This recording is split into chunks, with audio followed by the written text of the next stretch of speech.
Welcome to episode number 344 of the Beyond Social Media Show, the podcast for all of you marketing, advertising, public relations, and communications professionals. You can find us by searching for Beyond Social Media Show. We are recording on April 3, 2021. A lot of things to talk about this week, including Clubhouse gets competition, new Emoji, YouTube Mafia, deep nostalgia, private search, NFT stunts, Facebook analytics going away, Satanic Shoes, free Krispy Kremes, Voltswagen, retail bot, Facebook leak, and some email benchmark data that you want to stick around at the end to hear about. But we started off with the best story of the week, and BL always has that honor. So BL, what do you got? What was the best story? Well, this is about an Italian Mafia fugitive who got cooked by YouTube. This is from an NPR story with a hat tip to Karma Martel. The reporter at NPR is Rachel Treisman. Stanley Tucci's not the only one who loves Italian cooking. An Italian organized crime suspect was caught in the Caribbean after police tracked him down through his cooking videos on YouTube. And he managed to hide his face, but not his very distinctive tattoos. And he was caught after 7 years on the run. His name is Mark Ferrin Claude Biart, and he was wanted on cocaine trafficking charges since 2014. And he was located when they recognized his tattoos on video, according to the International Criminal Police Organization, Interpol. They believe he's a member of, who can say this,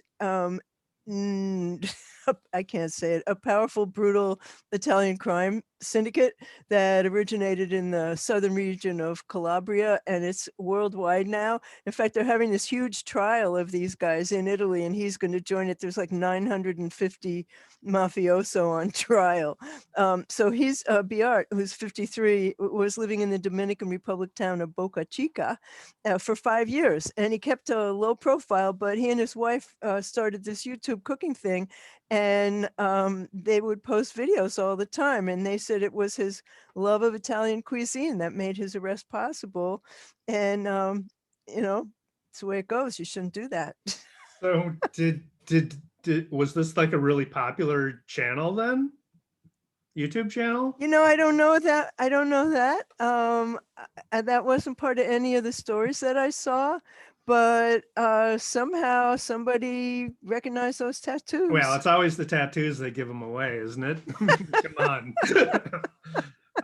And by the way, I mean, tangentially related, since you mentioned Stanley Tucci, that show is fantastic. I am really into that show. Yeah, it is really fabulous. Good. So another fabulous thing coming soon to an iPhone near you. This is from Gizmodo's Katie Keck, who reports that new emoji, or is it emojis? What's the plural of emoji? I think it's emoji. I think it's like I think it's emoji. Star eye, right? Yeah. Is coming to iOS 14.5, version 14.5. They include diverse couples, person with beard, woman with beard, mending heart, heart on fire, but also these last two, although it's face exhaling, and these last two, face with spiral eyes, and then face in the clouds. And if you looked at the emoji, we'll put it in the show notes so everybody can see what it looks like, but face in the clouds is a face in a haze of clouds with just circle eyes, and those last two, the spiral eyes and the face in the cloud, would fit right at home in a Cheech and Chong movie. So the question is Apple anticipating a surge of stoners clamoring for weed-related emoji now that New York, your state, has legalized pot? Yay, yes, I know, 420's coming. I would imagine they are. LinkedIn and Spotify are the latest to announce Clubhouse rivals. LinkedIn's testing a Clubhouse rival that is different from the ones being built by Facebook and Twitter. LinkedIn thinks that that their audio networking feature will be differentiated because it will connect you with your professional identity and your network, not just a social profile. It's from a TechCrunch story by Sarah Perez and another one by Sarah Fisher on Axios. LinkedIn says we're seeing 50% growth in conversations on LinkedIn that are reflected in stories, video shares, and posts. So they said, Susie Owens, who's a spokesperson for LinkedIn, said, we're doing some early tests to create a unique audio experience connected to your professional identity. And we're looking at how we can bring audio to other parts of LinkedIn, such as events and groups, to give our members even more ways to connect with their community. So I like that idea very much. And they're rolling out additional tools and features, including a creator mode for hashtag posts to turn posters into influencers, a follow button and a cover story, and video instructions. Spotify announced their own version on Tuesday. They're buying Betty Labs, which is an app developer, and a live audio app developed by them called Locker Room is what Spotify is going to use. They said they were looking for ways to make their podcasts more interactive. And Locker Room is a live social audio app where you can talk about sports, but in the coming months, it's going to evolve and expand, and it's going to be an enhanced audio experience for a wider range of creators and fans, including in genres like music and cultural programming. And it's going to allow, this is a cool part, it's going to allow creators of all kinds to host anything from debates to live concerts. That's very cool. Very cool. It makes a lot of sense for LinkedIn to get into this game because, you know, you think about the Clubhouse experience is very much like a conference. It's, you know, a business conference. So it makes total sense for LinkedIn and for Spotify. Right, because, exactly. So a lot of competition. The Verge's Ashley Carmen kind of goes down the list of the things that that Clubhouse needs to defend itself against. All these big companies, big social media companies jumping into the fray. And, you know, it's easy to jump ship. It's easy to go from one platform to another. Some competitors are, you talked about Mark Cuban a couple of episodes ago with his own, and he's going to have the ability to record sessions. Clubhouse does not have that. I guess Twitter's going to have it. So that's a draw, definitely, if you're a creator, if you're a host of these conversations. And then the other thing is the A-listers may not want to alienate platforms they already have relationships with, specifically like Spotify, that has, you know, relationships with high name recognition musicians who you know may jump ship from Clubhouse to Spotify for that very reason. There's also, this is great for those who have yet to jump into Clubhouse, and with all this competition coming down the line, it looks like you can't avoid it anymore as a marketer. The Social Media Examiner's Mike Stelzner has a rundown of all the different ways that you can use Clubhouse and how to use it, how to find people, rooms, clubs, how to grow a following, tips for hosting a room, how to use clubs, he's got a half-hour video. You have to sign up for it. You have to give your email up for it, but it's a really good video on basically all the ins and outs of Clubhouse. So we'll put a link to this article in the show notes so people can get access to that as well. That'll be very helpful. So I don't have any more good news. I got a ton of bad news, but you can give some more good news. I've got a few. Well, this is interesting. This is The Verge's Kim Lyons reports on a genealogy company called MyHeritage that is offering an AI-powered photo animation service called Deep Nostalgia. So you upload a photo to the site, and the service processes it to create a few seconds of animation that kind of brings the photo to life. It apparently has a library of AI-generated facial movements that it applies to still photography. The idea is kind of to let you get a sense of what, you know, your grandparents might have looked like in motion, where there is none. You know, maybe Abe Lincoln, upload a photo to of Abe Lincoln to see what he looks like in live as a video or whatever. You need to sign up for a free It's a little account to use the creepy. service. It is a little creepy. It can only handle single headshots, and it only animates faces. So people are, here's the creepy part, people are uploading photos of Greek statues. So there's the statues that, you know, the ones that don't have eyes that are brought to life. It is kind of creepy. I uploaded a photo of myself as a toddler, and it picked up, so the scan, the original scan of the photo, of my photo, had picked up the texture of the photography paper, and then I uploaded that to this thing, and the animation picked up the texture as well. But it was interesting. I mean, there's no video of me at that age, so Oh, no kidding. we'll embed that my experiment in the show notes for people to see. Lastly, here's the last one. This is good if you are a person. It's kind of you know, if you're a marketer, then maybe not so good. We'll find out. This is from Wired's Matt Burgess, who reports that the founder of Brave, the privacy-focused web browser, is now launching a privacy-focused search engine. There's DuckDuckGo, of course, which has been around for a while, and that's a privacy-focused search engine. It's been profitable since 2014 and has recently passed 100 million daily searches. So there's certainly, you know, demonstrated demand for a privacy-based search engine. But DuckDuckGo does not also have a browser. So this is the first browser search combination that would be able to, you know, relatively more strongly take on Google.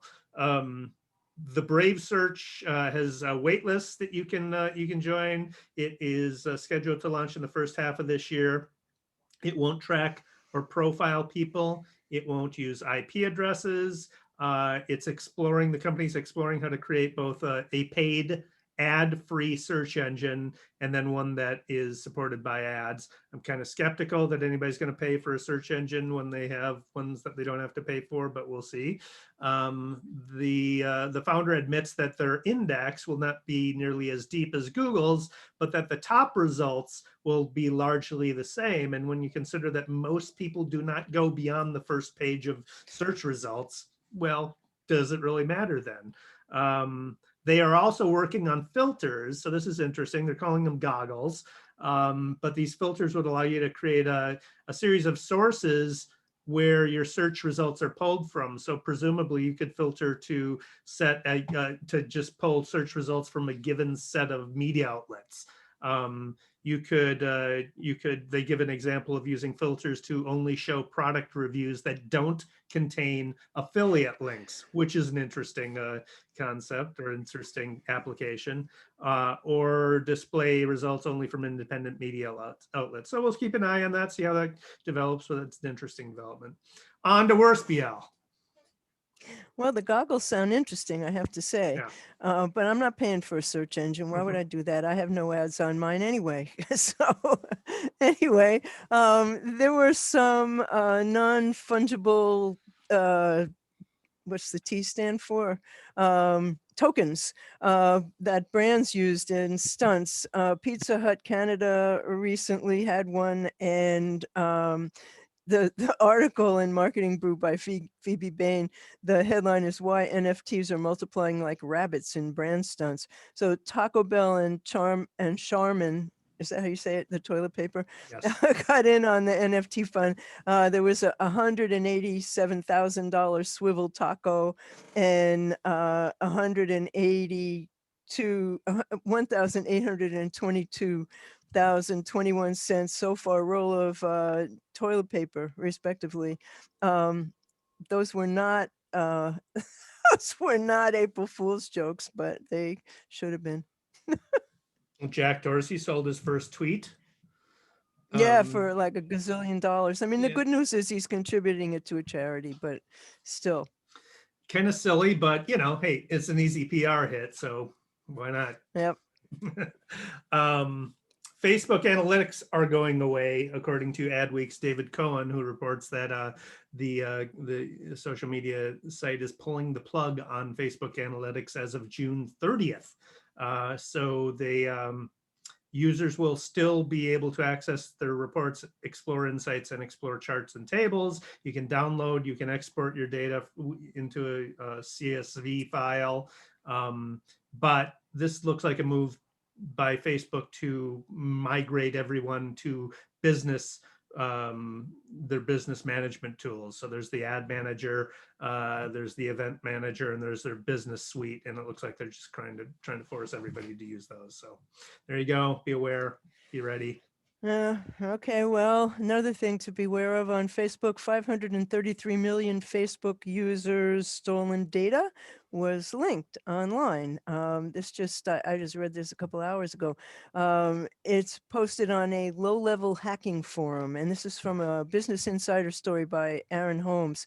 The exposed data includes personal information for over 533 million Facebook users from 106 countries, including 32 million records on users in the US, 11 million on users in the UK, and 6 million for users in India. It includes phone numbers, Facebook IDs, full names, locations, birth dates, and in some cases, email addresses. And this week, speaking of email, I got a phishing email from Facebook saying that there was a fake login and I should click on this link, and so I went and changed my password. But so Elon Gale, who's the CTO of the cybercrime intelligence firm called Hudson Rock, he reported the leak today and said that the entire data set was posted in this really low-level hacking forum for free, making it widely available to anybody with the most rudimentary data skills. And Facebook, if you'll recall, was going to crack down on mass data scraping after Cambridge Analytica scraped the data of 80 million users. And Gale said that from a security standpoint, there's really not much Facebook can do to help users affected by the breach since their data is already out in the open. But he added Facebook could notify users so that they could remain vigilant about possible phishing schemes or fraud, and they haven't done that. So beware, Facebook users, beware. You got more? Yay. Yeah, I do. Krispy Kreme is offering free donuts. Krispy Kreme donuts are the best.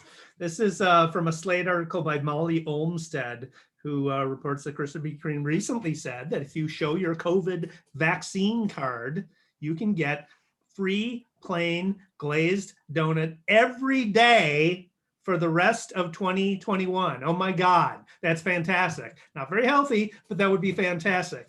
But they didn't stop there. They didn't stop there. They went on.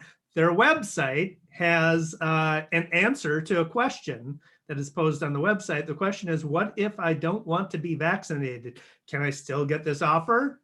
The response is, we understand that choosing to receive the COVID-19 vaccine is a highly personal decision.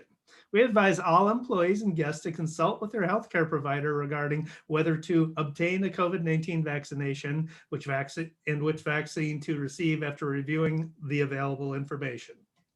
If you have made the personal decision to not receive the COVID-19 vaccine, please visit us on Mondays, 3/29/2021 through 5/24/2021 to receive a free original glazed donut and a medium brewed coffee to get your week off to a good start. End of quote. So I guess anti-vax Mondays?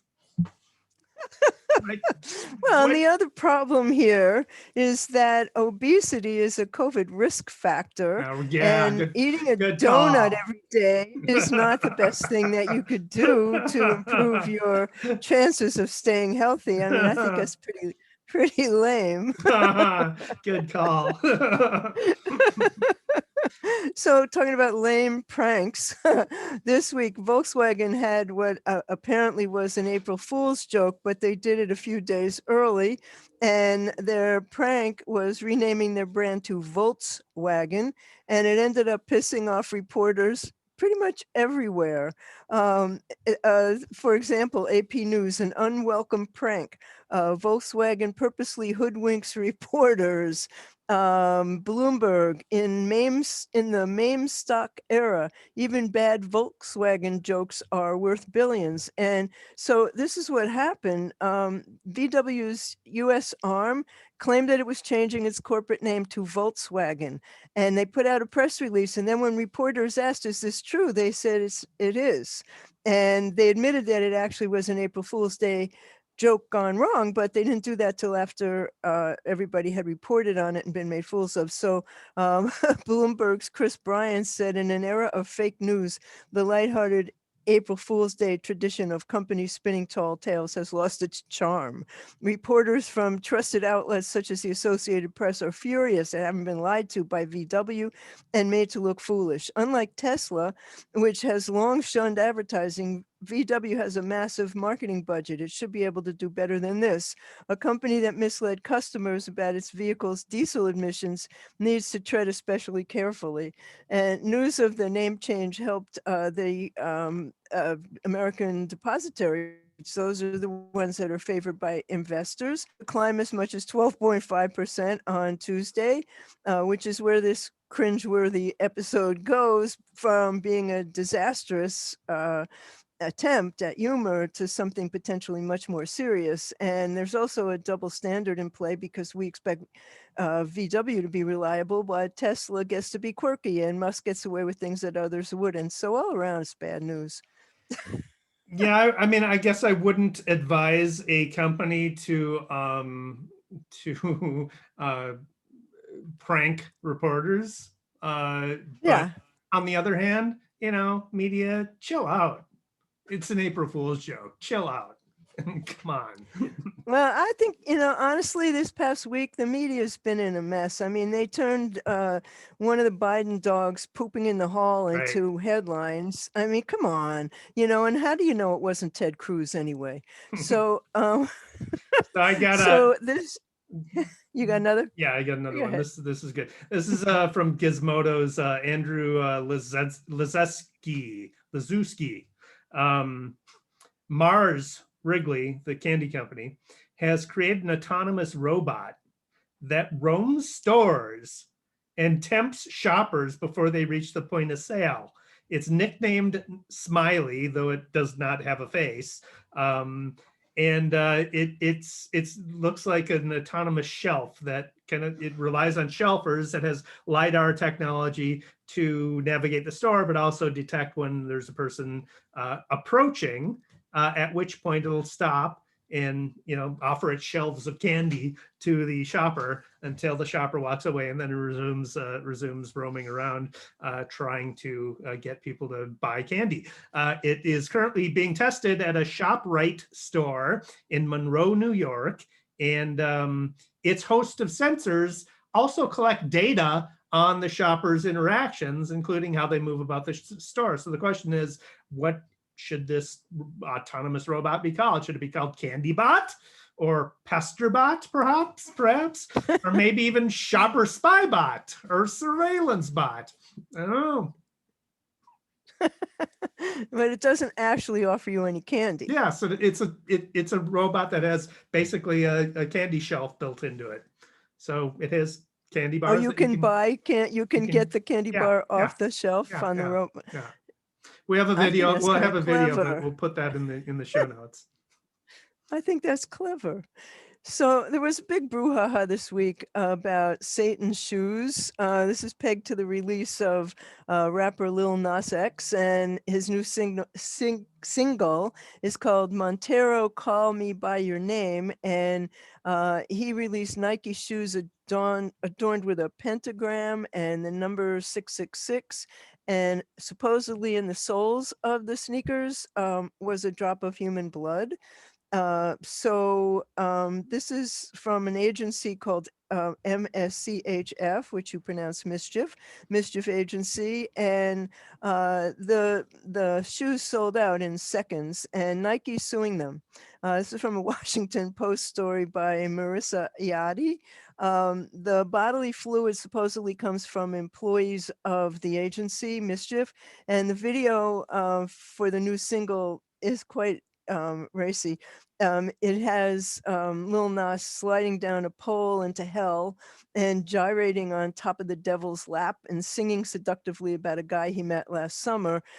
And I mean, it's what before you see the video, YouTube says, you know, this is whatever contains adult material or something. Do you want to see it? Well, yeah, I want to see it, so I'm here. But each pair of the shoes is decorated with small inverted crosses and the phrase Luke 10:18, a biblical passage that references Jesus seeing Satan fall like lightning from heaven. There's red numbering on the back of each shoe that identifies it as belonging to one of the 666 pair that they sold for $1,018 each. Typical Air Max sell for anywhere between $100 and $200. So on Monday, Nike launched a federal lawsuit asking the court to have the sneakers destroyed.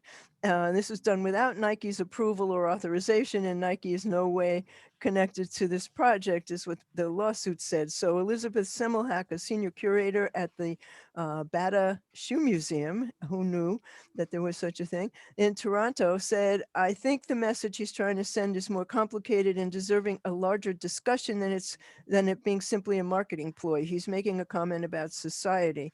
But she said other customers are inevitably going to be drawn to the narrative. And she said, in addition to their shock value, the sneaker seemed to reflect his frustration with his treatment as a gay man. But those shoes, of course, are now in a resale frenzy for the people who got them. So I don't know, that might be good, that might be bad.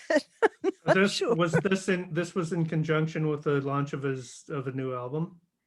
Yeah. New single. And how many single? How many how many shoes were there sold? They made 666 pair. I guess, of course. They sold out in seconds. It's well, I mean, all of that was, I mean, the lawsuit and everything. Yeah. He got his publicity. I mean, he got his publicity. His stunt worked, you know. Yeah. Anyway. All right, from the bowels of hell to smiles, BL. What do you got? This is so great. I want this kid to run for president when she grows up. This is about an 8-year-old Girl Scout who broke national cookie sales records this year. She's a cancer survivor named Lily Bumpus, and she sold, get this, 32,484 boxes of Girl Scout cookies, mostly via her Facebook page. So this is from a San Bernardino Sun article by Brian Whitehead, and she's a childhood cancer survivor, and she doesn't just sell cookies. She has an award-winning team called the Team Lily Foundation that provides families with emergency financial assistance and covers funeral expenses. And every year, she and her mother, her grandmother, and scores of volunteers spend the holiday stuffing personalized care packages for children across the country who are battling pediatric cancer. And in February, she hawks cookies. So of course this year you couldn't do it door to door, and you couldn't go out and, you know, set up a stand at the supermarket. So the biggest order she got was 100 boxes, but she reached the 32,000 boxes, mostly with orders of 1, 2, and 4 boxes. And she has 157,000 Facebook followers, and she went live on Facebook like every day. Her mother, whose name is Liz Bauer, said that Lily answered visitors' questions and gave her honest opinion on cookie flavors. She likes Girl Scout s'mores, and she challenged people from where they were to look outside the box. And she said she didn't want their purchase to be seen as helping her, but helping children across the country who are battling cancer. And who could resist that? So there's no official prize for setting the record, but her troop leader is going to try and get her in the Guinness Book of World Records. The cookies went to all 50 states, as well as Canada, the United Kingdom, Spain, Egypt, Paris, Rome, and more. And then this kid is amazing. She gathered 5,200 donated boxes of cookies and is distributing 1,000 boxes each to the Children's Hospital of Los Angeles, the Loma Linda University Children's Hospital, and the Children's Hospital of Orange County. Lucy likes this story. In normal times, she would have sent her wagon door to door and let patients choose their flavors, but they couldn't do that this time. So she brought each hospital its own wagon full of cookies that a staff member could bring around. And so the donated this doesn't end. The donated boxes are also going to be included in care packages for hospital patients in New York and Texas, and more than 1,000 are airdropped to troops overseas, and another 1,000 are being given out to homeless individuals. In addition to cookies, Lily's donating most of the money she raised from her record season to childhood cancer research and to a group that feeds the homeless on Skid Row in Los Angeles. A donation the size of the one she made to Skid Row is expected to feed those there for an entire year.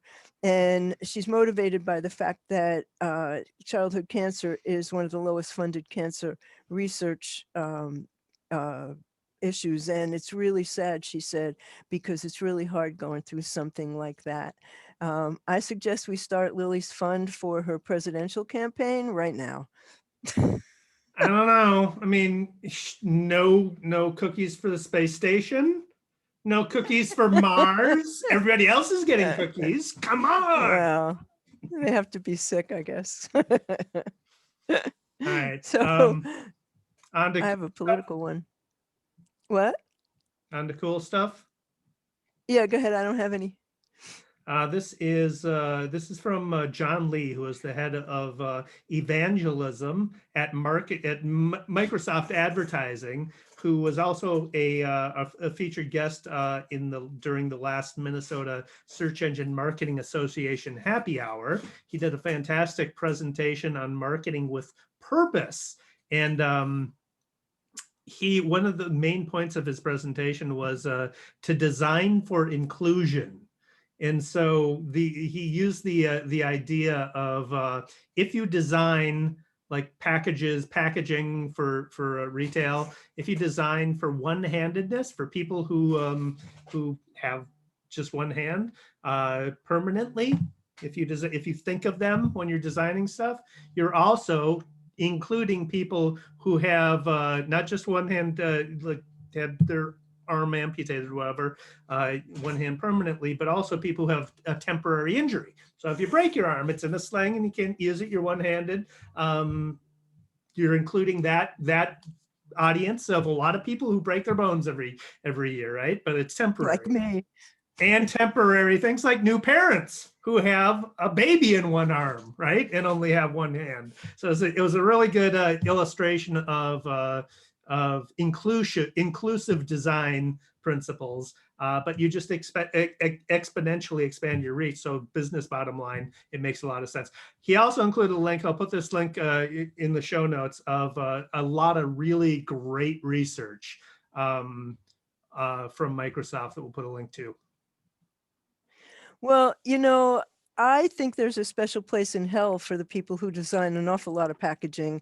I often have to go downstairs to the doorman. Luckily, I live in a building with a doorman, and ask them to open things for me. Those tabs that you're supposed to be able to pull off that you can't really pull them off unless you have pliers in your hands because they're too small. I mean, I understand the idea that, they have to be child-proof, but so many of them are adult-proof. And what about the things that come in those plastic domes that, I mean, what the hell are you supposed to open those with? Yeah. Anyway, I have a political story.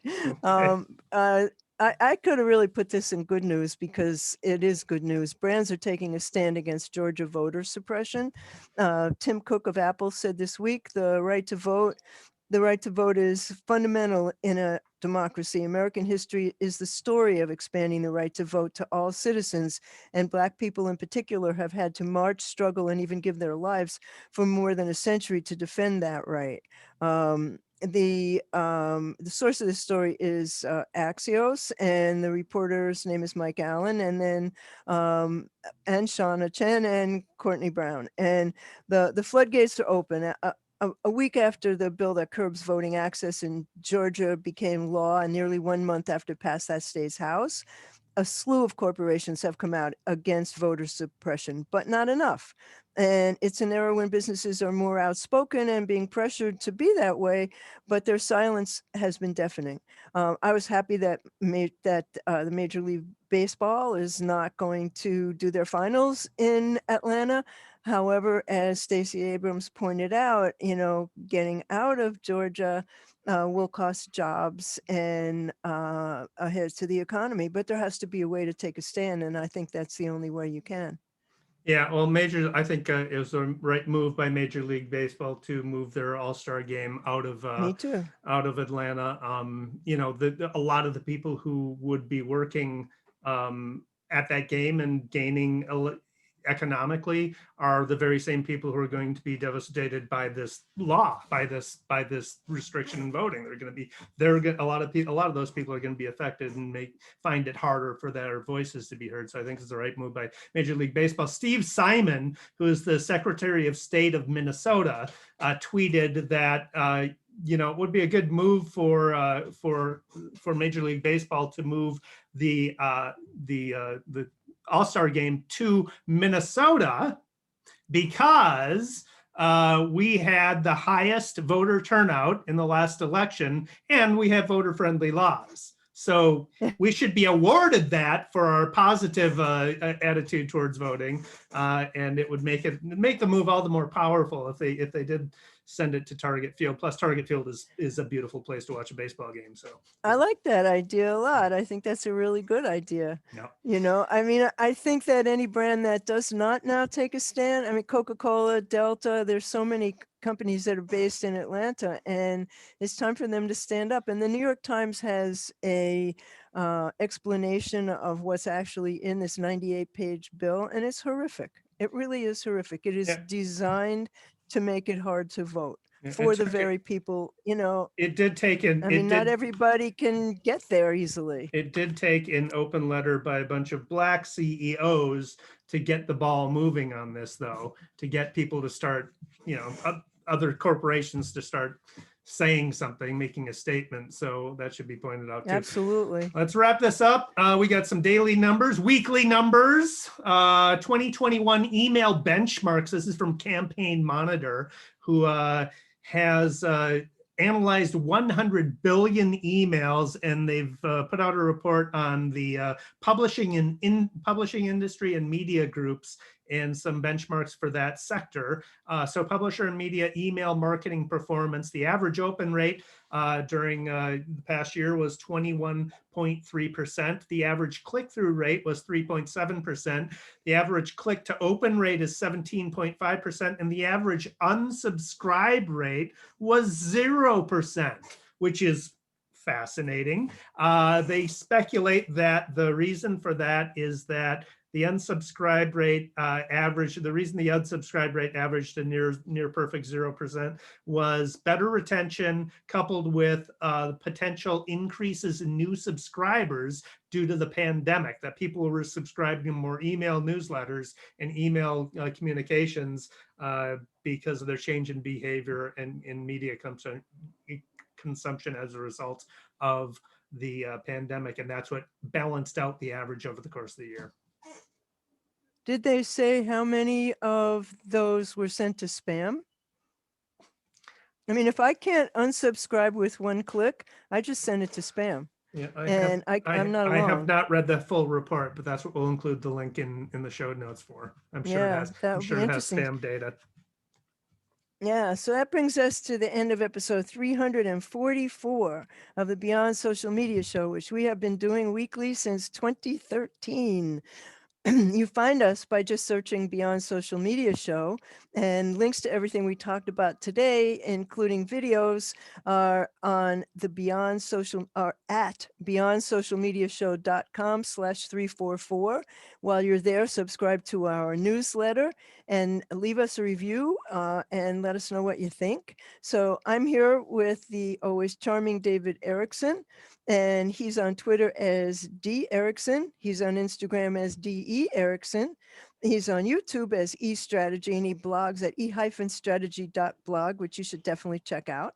I'm BL Achman. I'm on Twitter as What's Next. My blog is What's Next Blog. I'm on YouTube as What's Next Blog. I have a website at blachman.com. Beyond Social Media Show is beyondsocialmediashow.com. And on Twitter, we're at BS Media Show.